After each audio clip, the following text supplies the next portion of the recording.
Hi అండి. నా చేతిలో ఉన్న ఈ ఆకు గుర్తుపట్టారా? ఇప్పుడైతే ఈ మధ్య చాలామందికి ఇది ఐడియా వస్తుందిలేండి. దీన్ని గుంటగరిడాకు అంటారు. అలానే భృంగరాజ్ అంటారు. భృంగరాజ్ అంటేనే చాలామందికి ఐడియా ఉంటుంది. మాకు ఇటు విలేజ్ సైడు బాగా దొరుకుతదండి. నాకైతే ఎక్కడైనా దొరికిందంటే తీసుకొస్తాను ఫ్రెష్‌గా.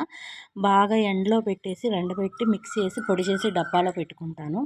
నేను ఎప్పుడూ 17 సంవత్సరాల నుంచి నేను ఓన్‌గా ఒక ఆయిల్ అనేది తయారు చేసుకుంటానండి. ఆ ఆయిలే నేను ఎప్పుడూ వాడేది ఇంట్లో పిల్లలు గానీ, మేము గానీ. ఇప్పుడు ఆయిల్ కాసుకోవాలి నేను. అయితే ఫ్రెష్‌గా నాకు గుంటగరిడాకు దొరికిందండి. తీసుకొచ్చాను. రేపు నేను ఏమేమేసి ఆయిల్ కాస్తాను, ఏంటి అనేది రేపు లాంగ్ వీడియో అనేది అప్‌లోడ్ చేస్తానండి. వీటికి చాలా కావాలి. అంటే ఇప్పుడు అందరూ మాక్సిమం వాడుతున్నారు ఇవన్నీ. నేను ఇవన్నీ 17 సంవత్సరాల ముందు నుంచే నేను ఆయిల్‌లో వేసి కాసానండి. నాకైతే బాగా రిజల్ట్ కనిపిస్తుంది. అది ఎలా అనేది రేపు అప్‌లోడ్ చేస్తాను.